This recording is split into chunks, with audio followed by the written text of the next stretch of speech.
Bonjour et bienvenue à l'émission La Parole vivante. Cette émission, on se comprend la Bible, on découvre qui est Dieu et quel est son plan extraordinaire qu'il a pour nous. Aujourd'hui, c'est une émission spéciale et ça pour plusieurs raisons.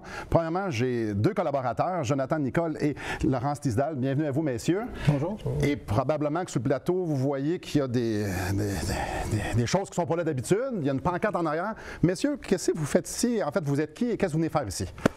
Bon, mais moi, je suis le président et Jonathan le vice-président de l'Association Création et Sciences, ACS, qui existe depuis presque 30 ans et qui regroupe les créationnistes francophones à travers le monde, pas juste au Québec, pour discuter de nos intérêts sur la véracité de Genèse, le modèle de Genèse, le déluge et l'implication au quotidien pour les chrétiens, équiper les chrétiens, mais aussi j'ai donné plus que 1000 conférences à travers le monde où est-ce qu'on a eu beaucoup de gens dans les débats, par exemple 20 débats dans les universités, même ici à Québec, où est-ce qu'on a beaucoup d'intérêt. Les gens sont vraiment interpellés, ils n'ont jamais entendu ça avant, des scientifiques qui croient dans un créateur et qui sont prêts à le démontrer que Dieu est créateur. Et ça les ébranle et c'est exactement ce qu'on veut faire. On veut qu'ils réfléchissent sur Parce que d'habitude, les gens vont dire « Ah, ceux qui sont créationnistes, ben, c'est un peu, c'est des pieds de céleri, là. L'ascenseur ne monte pas vite, là. Ils sont simples. » Vous avez un arrière-plan scientifique, là? Oui, bien, juste comme Laurence mentionnait, moi, je suis conférencier depuis au moins une dizaine d'années pour la CS, puis mon background, c'est biochimie. J'ai un bac en biochimie, une maîtrise en immunologie sur le système immunitaire, puis ce sujet-là m'a toujours passionné, qu'on parle des petites choses, des microbes, l'ADN, jusqu'à des affaires plus grandes, comme on va voir les dinosaures, là, des déluges, des choses comme ça. Fait que c'est des sujets qui sont très pertinents encore aujourd'hui pour les gens qui veulent croire ce que la parole enseigne. Si jamais les gens veulent apprendre plus sur votre association, le site Internet, l'adresse du site Internet est au bas de l'écran. C'est très simple. Ouais, créationnisme.com ou créationnisme.org. On a plus que 80 articles qui traitent de toutes sortes de sujets, entre autres un FAQ, un foire aux questions, qui parle des 15 questions qu'on entend tout le temps. Comme tout le temps, les mêmes sortes de questions. Super. Là, on plonge dans un texte qu'on va déballer tout au fil de l'émission. Donc, j'en fais la lecture. Ça se trouve dans 2 Pierre au chapitre 3, puis après ça, on va explorer ça. Donc, 2 Pierre, chapitre 3, je vais faire la lecture à partir du verset 3. « Sachez avant tout que dans les derniers jours, il viendra des moqueurs avec leur raillerie et marchant selon leur propre convoitise. Ils disent, où est la promesse de son avènement? Car depuis que les pères sont morts, tout demeure comme dès le commencement de la création.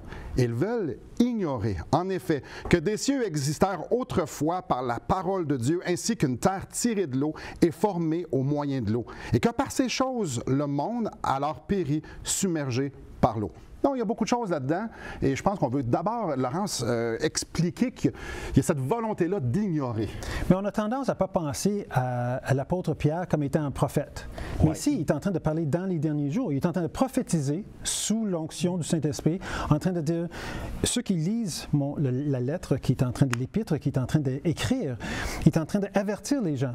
Ils disent, vous allez reconnaître l'avènement de Jésus. Les derniers jours, c'est l'avènement de Jésus, quand il va revenir, par cette circonstance culturelle où est-ce que les gens vont moquer et vont nier 3 choses. La première, c'est que Dieu a créé avec sa parole l'univers, que Dieu est l'auteur de la création. Oui. Deuxième, c'est que l'univers vient de l'eau, comme expliqué dans Genèse 1. Et troisième, ils vont nier le déluge. Alors, cette émission, on pensait qu'on parle un peu sur ces 3 items, surtout le premier et le troisième, parce que c'est un signe des derniers temps. Alors, ce que je voulais parler un peu, c'est du cosmos. D'où vient le cosmos? Parce que si on va discuter d'où on vient, puis c'est important d'où est-ce qu'on vient, parce que c'est relié à où est-ce qu'on s'en va. C'est la grande question fondamentale, on vient d'où? Oui, puis ça touche à pourquoi qu'on est ici et où est-ce qu'on s'en va. Vous voyez, si je viens d'un horreur cosmique sur le temps, là, mon arrière-grand-père quelque part, c'est un singe, ça n'a pas le même effet que si Dieu est ma source de création. Vous comprenez? C'est très différent. Et où est-ce que je m'en vais à la fin? C'est très différent. Alors, la question se pose souvent, d'où vient le cosmos? Et le cosmos, c'est quoi? Le cosmos, c'est de la matière et de l'énergie. Donc, la matière doit venir de quelque part. Et cette question peut se répondre par une loi scientifique qui s'appelle la loi de la causalité. Pour toute cause, il doit avoir un effet. L'univers est une cause. Elle n'est pas l'effet d'elle-même. Elle est l'effet. L'univers est l'effet.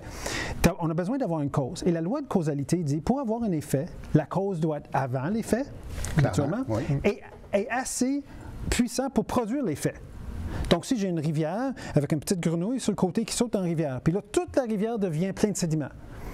La grenouille est là avant, mais elle n'est pas assez grande pour causer de l'effet. Donc, on conclut que ce n'est pas la grenouille qui est la cause du sédiment dans l'univers, du sédiment dans la rivière. Mais là, on parle de l'univers, d'où vient la matière. Alors, même les scientifiques, quand ils regardent ça, évolutionnistes sont pris avec un problème. Comme par exemple Stephen Hawking, très connu évolutionniste, qui était dans la chaise, qui était handicapé. Il dit « Je crois nettement qu'il y a des implications religieuses quand on commence à discuter des origines de l'univers. » Il dit par contre, mais je pense que la plupart des savants préfèrent éviter cet aspect de la question. C'est spécial parce qu'il est inclus là-dedans, lui-là. Oui, exact. Et si je citerai juste un astrophysicien de NASA, super intéressant, il dit, quelle cause a produit cet effet, l'univers? Il dit, qui ou quoi a mis la matière et l'énergie dans l'univers? Et c'est ça la question. Les créationnistes sont toujours, d'où vient la matière? On commence avec rien. Comment on partit avec rien puis on arrive à quelque chose? Normalement, rien. Produit toujours rien. Et ce lui dit, pour le scientifique qui a vécu en fondant sa foi sur le pouvoir de la raison, de sa pensée, l'histoire se termine comme un mauvais rêve. Il dit, il a gravi les montagnes de l'ignorance, il est sur le point de conquérir le plus haut sommet, alors qu'il se hisse sur le rocher final, il est accueilli par une poignée de théologiens qui sont assis là depuis les siècles. Ça, c'est un créationniste, c'est un scientifique à la NASA. Robert Jastrow, astrophysicien de NASA, définitivement évolutionniste, mais il accepte le fait. Même Einstein, il dit, Dieu ne joue pas avec les dés. Einstein n'était pas croyant, il ne croyait pas dans le Dieu personnel.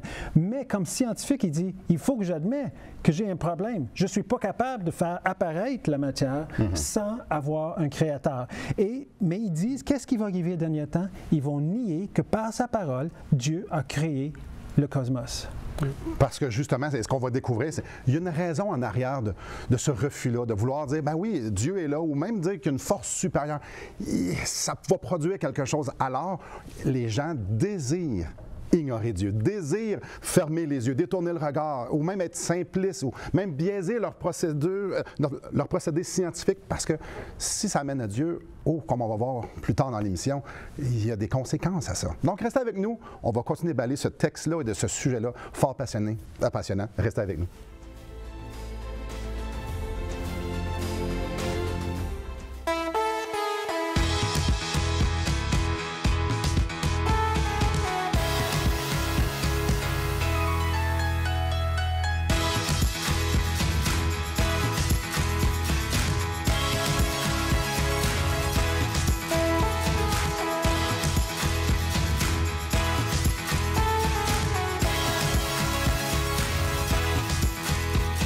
Pour en savoir plus, visitez radioespoir.ca. Bonjour à vous. Je trouve ça fascinant. Si on lit les journaux, on lit quelques livres, on s'informe un peu. Vraiment, la seule plateforme qui a, la voie qui est portée, c'est l'évolution. C'est ça qui est emmené. Puis même, comme j'ai dit tantôt, ceux qui sont créationnistes, c'est un peu des navets. Là, ils sont simples, c'est pas du monde éduqué, tout ça. Laurent, donc, tu m'as dit une statistique, en fait 2 statistiques. Est-ce que tu peux nous partager ça? Oui, certainement. Les prix Nobel, donc c'est comme la crème de la crème, disons, des différentes, pas juste sciences, mais aussi les autres, toutes compris, sont à peu près 90% s'identifient avec une religion, avec une croyance. C'est pas rien, ça, là. Non, c'est 90%. Donc, que la cause à l'effet, c'est un être supérieur, Dieu. Oui, ce n'est pas toujours du judo-chrétien, mais ils croient dans 90%. 90%. Par contre, si on enlève, dans le côté science, c'est 90% aussi. Dans le côté littérature, 35% sont athées. Donc, on voit que dans les sciences sociales, dans les sciences et littérature, tout ça, que les gens ont une réflexion qui est... parce que c'est moins axé sur les objets concrets. Quand on écrit un livre, c'est dans l'imaginaire, on hypothèse. Pendant que ceux qui sont en train de travailler avec du concret, des cellules, des animaux, tu comprends? L'évolution l'idée que l'hydrogène peut devenir homme, ça ne rentre même pas dans une possibilité. Alors, ils ressortent. Puis le commun des mortels comme moi qui connaît absolument ça, on fait « Ah, OK ». Donc, c'est important qu'il y ait une voix. Et justement, Jonathan, la Bible parle du déluge. Puis ça, c'est une des choses que les gens disent, ben, c'est un mythe, ça n'a pas rapport. Attends un petit peu, là. Il y a plus que l'histoire d'un mythe là-dedans. La Bible en parle, mais il y a aussi des évidences scientifiques. Oui, c'est qu'est-ce qui veut être ignoré, hein? Dans les derniers temps, les moqueurs vont ignorer que le monde a péri submergé par l'eau. Puis si on prend le récit du déluge, comme il est écrit, puis un récit historique, puis on le décortique un petit peu, on se rend compte qu'il n'y a plus pendant 40 jours, 40 nuits, l'eau a monté. Mais on oublie un des phénomènes qui était majeur dans le déluge. Dieu nous a laissé comme écrit que les sources des abîmes, du grand abîme, se sont ouvertes. Ça, c'est la croûte terrestre qui se fracture, puis que l'eau sort de la terre. L'eau sous pression avec la chaleur se forme un peu le geyser. Fait que le cataclysme qu'on voit, c'est pas juste de l'eau qui monte doucement comme si on remplissait notre bain puis là, l'eau rentre. C'est vraiment par en haut, par en bas, puis ça brasse. Ça fait que, on peut baser sur les écrits bibliques après ça, se dire bien, qu'est-ce qu'on s'attend de voir s'il y a vraiment eu un déluge global. Puis il y a plusieurs choses qu'on peut s'attendre à voir. Une de ces choses-là, c'est qu'avec les brassements de sédiments puis les cataclysmes, on s'attendrait que les sédiments soient capables de les retrouver, qui se sont déposés sur des grandes surfaces. Puis quand on regarde, qu'est-ce qu'on observe? C'est effectivement ça. On peut partir de l'Amérique du Sud puis se rendre jusqu'au Groenland, puis il y a des couches de sédiments qui se retrouvent, qui ont été déposées, la même couche sur toutes ces grandes parties-là. Là, je parle de l'Amérique du Nord, on est là, mais il y a le même phénomène en Europe, en Asie, où il y a des couches de sédiments. Je veux juste t'interrompre. Peut-être qu'il y a des gens qui disent « Sédiments, qu'est-ce que c'est ça? » Peux-tu juste nous expliquer pour qu'on puisse te suivre? Les sédiments, ça va être de la pierre ou de la roche qui va te pulvériser, qui va te transformer, qui va te déposer ensuite, puis là, qui vont se déposer en couches successives, des couches géologiques, une par-dessus les autres. Un autre fait qui est intéressant, c'est que les sédiments qu'on retrouve, on peut retrouver des sédiments qui sont une couche par-dessus un autre. Selon les évolutionnistes, il y aurait des millions d'années entre les deux. Ouais. Pourtant, on pourrait mettre une feuille de papier puis la glisser entre les deux couches de roche. C'est comme si c'était rien passé pendant ces millions d'années-là. Tout a resté bien plat. Puis ça, vous voyez, on le voit, on se promène sur les autoroutes, on peut les voir se déposer, on voit le Grand Canyon se déposer comme ça, sans qu'il y ait eu rien entre. Ça, c'est spécial. Ou ces mêmes couches-là, des fois, ils sont recourbés. Fait que tu as des couches de pierre, une par-dessus les autres, en forme d'arc-en-ciel. Il y a des images que peut-être vous avez déjà vues. Mais est-ce que tu as déjà réussi à plier de la pierre, de la roche? C'est plutôt difficile. Sans la casser. Fait que qu'est-ce qui a pu expliquer ça? Encore une fois, que ces couches-là, ce ne soit pas des millions d'années d'accumulation, mais plutôt qu'ils se sont déposées rapidement pendant qu'ils étaient encore malléables. Là, ils se sont pliés, puis là, après ça, ils ont durci, ils se sont figés. Aussi, juste, c'est important de dire que toutes ces couches-là ont été posées sous l'eau. Donc, ces mouvements tectoniques ont été faits sous l'eau. Donc, tous les effets qu'on a présentement quand il y a un tremblement de terre et ça brasse partout, très différent quand c'est sous l'eau, parce que ça va absorber beaucoup de ces changements-là. Puis c'est ça qu'on voit, se plier, même les Alpes, des montagnes au complet, où est-ce que c'est plié en 180 degrés. Est-ce que c'est le même phénomène où ce qu'on peut retrouver, exemple, un arbre qui est qui est comme, il a été pétrifié là dans plusieurs strates, puis c'est comme ça saute. On appelle ça les fossiles polystrates. Pour un créationniste, c'est facile à expliquer. On a un arbre debout avec plusieurs couches qui se sont déposées successivement pendant le déluge, mais pour un évolutionniste, l'arbre, il n'a pas pu pousser pendant des millions d'années au travers des couches. Fait que ça devient vraiment problématique. Fait que des images comme ça, on en a plusieurs. Juste quand on pense aux fossiles marins, on voit ici sur la table, on a un ammonite. C'est un fossile marin qu'on a dans les fonds des océans qui se retrouve aujourd'hui sur le mont Everest, fossilisé. Attends un peu. Ça, ça se trouve en haut du mont Everest. Oui, on en retrouve comme ça, fossilisé. C'est la montagne la plus haute au monde connue. Là. Mais ça vit dans l'eau. Oui, ça vit dans l'eau. Comment ça peut avoir été en haut du mont Everest? Bien, le déluge, je l'explique facilement. Sinon, on a beaucoup plus de difficultés à expliquer ces choses-là. Je pense pas qu'il y ait des gens qui l'aient emmené à la main, dire on va mélanger tous les créationnistes. Puis ce qui est... On pourrait en parler, les couches comme le pétrole, le charbon, c'est de la matière organique qui est ensevelie pendant le déluge. On pourrait en parler longtemps, mais le plus important, je pense, pour les croyants ou pour ceux qui ont la foi dans la parole de Dieu, c'est que Jésus-Christ lui-même va reprendre le déluge, puis il va en parler, puis il va le valider. J'ai dans Matthieu 24, je vais vous lire versets 37 à 39. Ce qui arriva au temps de Noé arrivera de même à l'avènement du Fils de l'homme. Là, on parle dans la fin des temps, puis Jésus dit, comme dans le temps de Noé, ça va être la même chose quand que Jésus va revenir. Car dans les jours qui précédèrent le déluge, les hommes mangeaient et buvaient, se mariaient leurs enfants, jusqu'au jour où Noé entra dans l'arche. On a une confirmation de l'arche. Ils ne se doutèrent de rien jusqu'à ce que le déluge vienne et les emporte tous. Il en sera de même à l'avènement du Fils de l'homme. On parle du jugement à venir comme ça, mais Dieu, Jésus-Christ lui-même, valide l'histoire du déluge où il parle qu'il y a eu un jugement mondial, puis que les gens ont péri, ceux qui n'avaient pas entré dans l'arche, qui est la solution que Dieu avait donnée pour Noé et l'humanité de l'époque. C'est spécial parce qu'on parle à peu près 3000 ans après, plus ou moins, là, après le déluge. Jésus confirme ce qu'il y a dans la Bible. C'est normal, c'est lui la parole, c'est lui qui l'a inspiré par les vertus du Saint-Esprit. Alors c'est tout à fait normal. Mais c'est spécial pareil, parce que le monde entier essaie de nous faire croire que tout ça, c'est des mythes. Ouais, un petit peu, c'est des mythes. La science a les mêmes, la science les évolutionnistes et les créationnismes ont les mêmes évidences, les mêmes choses, et on arrive à une conclusion totalement différente. Et après la pause, justement, on va regarder pourquoi il y a quelque chose en dessous des évidences scientifiques. C'est comme s'il y avait un refus d'aller dans une certaine direction, comme Stephen Hawking, la citation que tu nous as dit tantôt. Donc, après la pause, on va explorer ça. Mais avant d'aller à la pause, j'aimerais vous offrir la parole de Dieu, la Bible. Pourquoi? Bien, parce que c'est là-dedans qu'on trouve tous les trésors. C'est là-dedans qu'on trouve les réponses à nos questions qu'on a, d'où est-ce qu'on arrive, où est-ce qu'on s'en va, et qu'est-ce qu'il y a aujourd'hui pour moi, qu'est-ce qu'il y a pour Dieu. Alors, tout ce que vous avez besoin de faire, c'est de nous écrire, nous appeler et dire « J'aimerais ça avoir la parole de Dieu, celle que Simon a offerte, et on vous l'envoie tout à fait gratuitement. » Donc, restez avec nous après la pause. Pourquoi les gens veulent tant qu'il n'y ait pas de Dieu? Restez avec nous. Depuis maintenant 15 ans, nous avons l'immense privilège d'annoncer la bonne nouvelle de Jésus-Christ. Par la grâce de Dieu, nous avons fait plus de 500 émissions, distribué gratuitement des milliers de livres et que dire des centaines de personnes qui ont répondu par la foi à l'appel de Jésus. Aujourd'hui, nous aimerions inviter ceux qui ont reçu cette bonne nouvelle à faire équipe avec nous. Aimeriez-vous avoir un impact dans la francophonie pour l'Évangile? Joignez notre équipe en participant financièrement à la production de l'émission et en nous permettant de continuer à offrir de la littérature gratuitement à ceux qui sont ouverts à l'Évangile. Contactez-nous.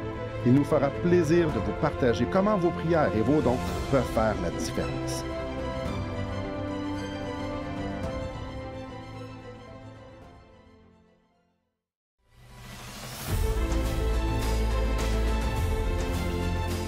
Rebonjour à vous. Messieurs, il y a quelque chose dans le texte que j'aimerais ça qu'on ait voir encore et encore parce que ça m'interpelle. Au verset 5, ça dit « Ils veulent ignorer ». Ça, vouloir ignorer, il y a un verre bleu ici, je ne veux pas le regarder. Exact. Puis là, donc, il y a des scientifiques qui disent « Je ne veux pas regarder, je veux ignorer ». C'est comme si c'était intellectuellement pas honnête, ça. Là, honnête, c'est plus que ça. C'est pas juste qu'ils détournent le regard. Ils veulent que nous aussi, nous détournons notre regard. Oui, parce qu'ils enseignent, ils écrivent. Ils enseignent, ils disent « Il n'y a pas de verre », mais le verre est là. Et donc, en fait, c'est une première mention de fake news, l'idée de prononcer quelque chose qui n'est pas vrai. Et c'est exactement ce qu'on est entouré dans notre système éducatif présentement à cause du paradigme de l'évolution et du naturalisme et du sécularité, sortir Dieu de tout. Sauf que la science est la recherche de la vérité. Et si la vérité nous amène à une conclusion métaphysique, c'est la vérité. On ne doit pas l'exclure. Ça serait amener sa foi et sa croyance pour interférer avec les lois de la science quand on fait ça. Fait qu'ils veulent ignorer la création, ils veulent ignorer qu'il y a eu un déluge, un jugement. Puis en se basant là-dessus, après ça, ils disent, ben, à cause de ça, mais aussi pourquoi Jésus reviendrait, pourquoi il y aurait un avènement, Seigneur. S'il n'y a pas de Dieu, Jésus, c'est fake news. Oui, c'est ça. Fait que tout va suivre ensemble. Fait que c'est une belle façon d'éliminer Dieu de l'équation, puis qu'on n'a plus besoin d'un sauveur, on n'a plus besoin de personne, en fait. Puis le jugement est écarté. Moi, ce qui m'interpelle, c'est que les scientifiques reconnaissent qu'il y a des évidences scientifiques. Oui. Et les scientifiques, les vrais scientifiques, vont appeler ça la théorie de l'évolution. Mais ça nous est présenté comme un absolu. C'est nos origines. Vous autres, en tant que créationnistes, vous répondez comment à ça? Ou pas tant répondre, ça vous fait quoi quand vous entendez ça plutôt?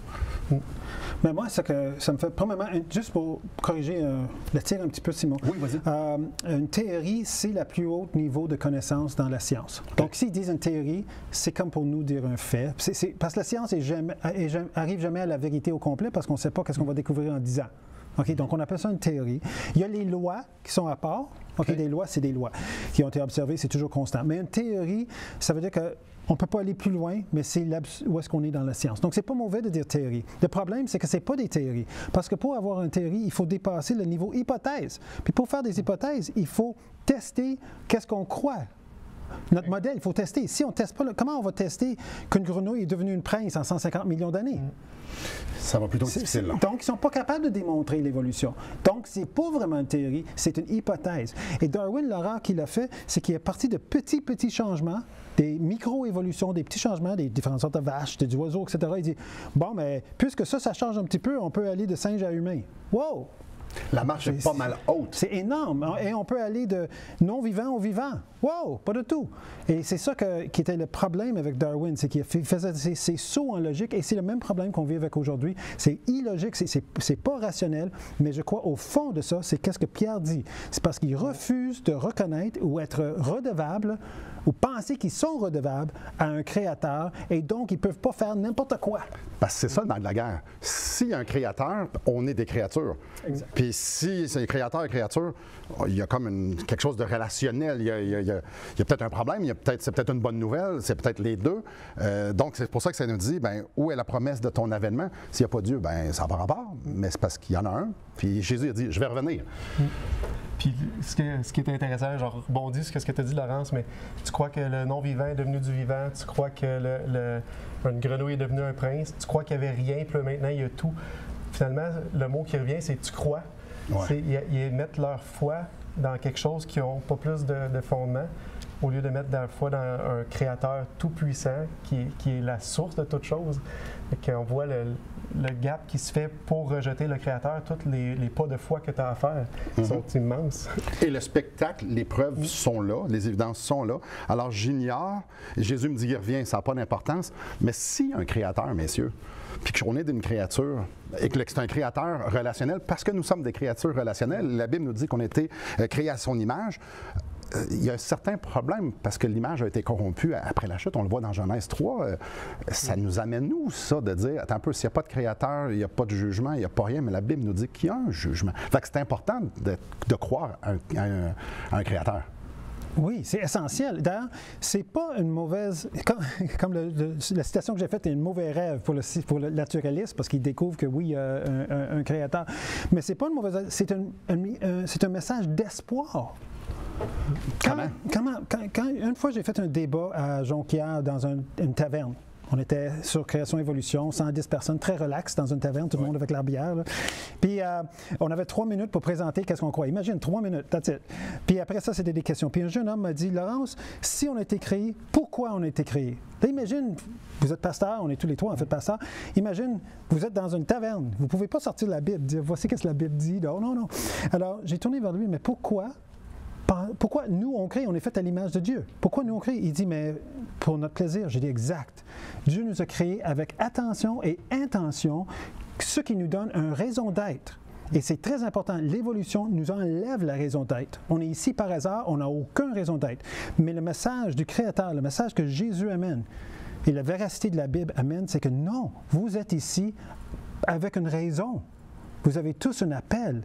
Et la clé pour trouver cet appel, c'est de connaître Dieu personnellement à travers Jésus-Christ. Imaginez, vous faites une création sublime et la création, les créatures décident de volontairement ignorer que c'est vous l'auteur, que c'est vous l'architecte, que c'est vous le grand maître. Ouf, il y a un sérieux problème. Et la solution, c'est Jésus. Jésus est justement venu parce qu'on ne voulait rien savoir de Dieu. Jésus est venu pour nous réconcilier. Donc, c'est hyper important de croire un Créateur parce que le Créateur s'est incarné pour venir mourir sur une croix, ressusciter pour nous. Les deux vont ensemble. C'est impératif. Après la pause, on va terminer l'émission justement pour déballer cette vérité qui transforme des vies. Restez avec nous.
Bonjour à vous. Messieurs, on lit un texte et ça nous parle de Dieu, ça nous parle du déluge et tout ça. Puis il y a une histoire dans le déluge, justement, que Dieu a demandé à Noé, je réinvente toute l'histoire, de construire une arche. Oui, puis l'arche, dans l'histoire, puis quand on parle de l'avènement ou du jugement, c'était l'instrument choisi par Dieu pour sauver le peuple, sauver les gens qui étaient sur la terre. Puis Noé l'a bâti sur plusieurs dizaines d'années. Il a prêché pendant ce temps-là. La Bible nous dit que c'était un prédicateur de justice.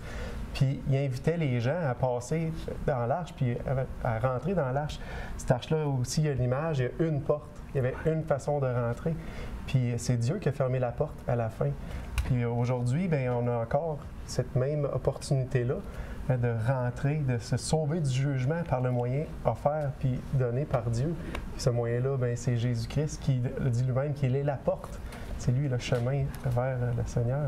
Puis c'est exactement ce qu'on voit dans l'histoire. Les gens veulent refuser. Ils ne veulent pas faire le pas de foi, de dire « Oui, je vais obéir à ce que Dieu me demande, puis je m'avance. » Puis je prends son moyen qui est Jésus-Christ. Fait ils ont ignoré dans le temps de Noé. Quand Pierre a écrit ça ici, les gens disent, ils vont l'ignorer. Puis aujourd'hui, ben, c'est ça qu'on voit. Parce que la plupart des gens qu'on présente Jésus, on présente un sauveur, on présente un créateur, ils font hein? Fait que ça ne change pas. L'être humain est pareil. Le péché produit la même chose. L'incrédulité, là, c'est... Absolument.